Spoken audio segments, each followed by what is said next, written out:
Hello, and welcome to the third episode of the Gap Reel, where this week we will be discussing the 2025 Academy Awards. I'm your host, Josie Hallier. And I'm your other host, Lanie and we'll be right back with our main topic after this message. The Therapy Dogs will be back in the KLC on March 20th from 6 p.m. until 7 for all students wanting to stop by and relieve some stress. Alright, let's get into the main topic for today, which was the 2025 Academy Awards, or Oscars. So I feel like we can't talk about the Oscars without talking about Sean Baker's film, Anora. So for those of you who have not seen it yet, Anora is about a young sex worker from Brooklyn. She gets her chance at a Cinderella story when she meets and impulsively marries the son of an oligarch. Once the news reaches Russia, her fairy tale is threatened as the parents set out for New York to get the marriage annulled. So, Lanie, what do you think about Anora? I really enjoyed Anora. We were discussing this previously, and I said before, the first hour for me was a little tough. There were some really hard parts to kind of get through, like Mikey Madison's stripper dancing was a little okay. Yeah. But after that, it was so good. So funny at times too, which I was really surprised. I didn't expect it to be that funny. But yeah, and then the ending just makes you upset. Yeah. I really enjoyed Anora this year. Mikey Madison is a great lead in the film, and I think that I agree with you that the first part of the film is a little awkward and just not as entertaining as the second half. But I think where it really picks up is when Igor comes in, and he's a very sly character at first. You don't really understand. He's very quiet. He doesn't have many lines. But he was nominated for Best Supporting Actor. So I think that says a lot about his acting. Definitely. He's somebody that comes in and you're not quite sure what to make of him because he's kind of awkward almost, and you're kind of is this guy new on the job or what's going on here? So the awards that Anora won were Best Picture, Best Actress, Mikey Madison, Best Director, Sean Baker, Best Editing, and Best Original Screenplay.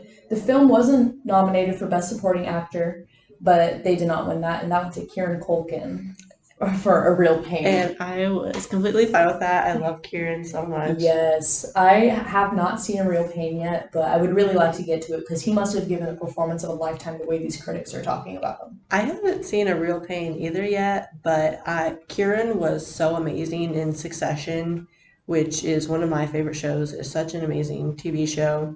And Kieran's performance in that, he always completely delivered, always gave an insane performance. So I completely understand him taking home Best Supporting Actor. Let's talk about how Dune was snubbed. Did you get to the chance to watch Dune yet? I did not because it's not really something I'm interested in, but you're right. I did see a lot of people expressing that they felt Dune was snubbed. I was also kind of surprised at the lack of wins for Wicked. Yeah, I can definitely see where you're coming from, but you look at the categories they were nominated for, and you're just like, well, of course it's no brainer that this person would have, or this movie would have got it. But I do see that people were upset about that, and I think a big problem with why Dune Part Two was not a big winner this year is recency bias. This movie was released 2024, very early, the first week of March or last week of February. It had been almost a year since Dune had been released, and all these other movies had been premiered within the last half of 2024. So I think that's a big reason why Dune Part 2 was not a big winner. However, they did win Best Sound and Best Visual Effects, and I think both of those were well deserved. For sure. Ooh, let's talk about Best Leading Actor, Adrien Brody. Oh, God, dude, I was watching this and before I even went online and saw what people are saying, I was immediately this guy needs to wrap it up. His speech, telling the orchestra to stop playing. That I could not believe that he did that. And he's like, oh no, this isn't my first time up here. Oh my God. He was up there for so long and said nothing. Exactly. I think he was up there for around 5 minutes in total, which so many other people, they went up there, they said like a sentence and they started getting played off. And it was crazy. Meanwhile, like he goes up there, throws his gum at his wife. Oh, that was disgusting. And it was, yeah. And then he goes up there and he's like, it's not my first time up here. Stop playing me off. I'm like, okay, good way to make me think you're like an arrogant celebrity. Honestly, literally anybody else in that category, Timothy Chalamet, Coleman Domingo, Ray Fiennes, or Sebastian Stan, would have been better.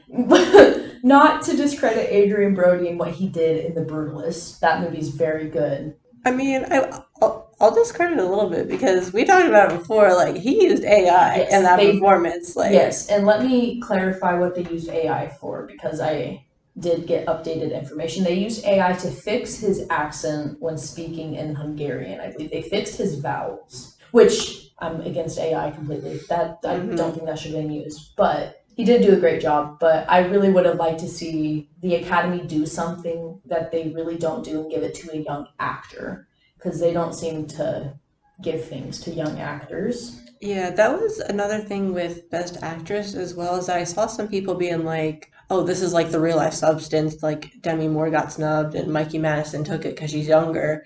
But when you look at the winners historically, it usually has been people on the older side. Yeah, I just think people were really upset with Demi Moore losing, me being one of them, because I love the substance and I love horror, and it was just, sad to see. However, Mikey Madison did a great job, and it's awesome to see that she was recognized for that because this is like her first breakout role. So that's awesome for her. Let's talk about Best Original Score.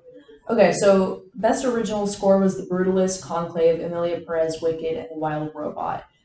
And I'm glad The Brutalist won. The score was amazing. However, I'm upset that Dune Part 2 was disqualified from the category based on the rules around what can be nominated for Best Score. Really? Yeah, so I believe they used like so much of Dune, the first part of Dune, they used a lot of that score for the second part, so Hans Zimmer like couldn't be nominated. Oh, that makes sense. It was a little upsetting, but I'm glad that The Brutalist won that. And Emilia Perez, can we talk about Conan O'Brien real quick? That was another thing that I was gonna bring up was like Conan was like surprisingly funny and like him going after Emilia, I was like, yes. Conan O'Brien did a great job at hosting the Oscars this year. I thought he was a breath of fresh air. He was really good. He was very natural up there. And he even made a little jab to the lead actress of Emilia Perez, Carla Sofia Gascon. And if you know, she made some very hateful tweets a couple years ago. And Conan O'Brien essentially made a joke saying, if you're gonna write a tweet, my name's Jimmy Fallon. So I thought that was really funny. That was really funny. He did a lot of really funny jabs, and like the beginning of the show, him like bursting out of like the Demi Moore's body. Yes, that was awesome. I was really pleased with the Oscars this year. I thought that they did a really good job. Yeah, Amelia Perez also definitely had some other kind of like cringe moments at the Oscars, like that lady just straight up singing. Oh my gosh, yeah. So when Amelia Perez won Best Original Song, the lady up there just started singing. She was singing the song and they were trying to play her off, but she kept singing. Yeah. I thought Zoe Saldana's acceptance speech was a little like, it kind of gave me the ick as well. And then she did go on after and be very rude to some reporters that were asking or were telling her some Mexican Americans or just some Mexicans were very upset with the film itself. And then she was like, well, I don't agree with them. Yeah, no, she was essentially like, well, I'm sorry you feel that way. Yeah. But like her like calling up for her mommy, I was like, okay, girl. Yeah, that was not the best. But we can talk about something the substance did win. Best makeup and hairstyling. I was so happy with that. They did such a good job. Yes, at least they took home something. But still, like, the makeup in that movie was spectacular. Insane. I always love practical effects, and I love to see, like, the practical usage of the makeup, even if it did kind of destroy Margaret Qualley's body skin for a while. Sorry to her, but I love to see the makeup. Yeah. And then I would also like to shout out Conclave for their win of Best Adapted Screenplay. That was one of my favorite movies of the year. So I'm glad that they got to take home something. And they beat Emilia Perez. So It was so funny when John Lithgow was there for Conclave, and they did the thing was like, if somebody goes on too long, we'll pan to John Lithgow with a disappointed look, and they pan to him during Adrian Brody's speech. Yes. That was so funny. Yes. I think if like John Lithgow looked at me disappointed, I would cry. Oh, absolutely. And to wrap things up here, I would also did you watch any of the Best Animated Feature nominees, which were Flow, Inside Out 2, Memoir of a Snail, Wallace and Gromit, Vengeance, Most Foul, and The Wild Robot? Did you watch any of those? No, I have not. Okay. I don't watch many animation movies anymore. I should watch Wallace and Gromit though, because Curse of the Were-Rabbit. Yes. Love that movie. So I had only seen Flow, Inside Out 2, and Wallace and Gromit, and I was all for Wallace and Gromit, and then I watched Flow the night before the Oscars, and I was like, okay, that's probably going to win. It was very good. It's also the animation style is very unique, and I compared it to almost feeling like you're about to play a video game. That's the animation. So it was very interesting. I would definitely agree with the visuals that I've seen from it. It's very video game-esque. I've definitely also heard good things about it, so not surprised there without taking home Best Animated Feature. Yeah, I was very excited for them. And I saw that the winners of Flow went to In-N-Out to celebrate their Oscar win. So I thought that was really fun. That was cute of them. JCOM will be hosting the Home Run Derby on March 27th with the Honors Club, and we'll be giving out some special prizes. So be sure to keep an eye out for more information. That wraps up this episode of The App Reel. Join us for our next episode where Josie and I will be discussing our Letterboxd Top 4.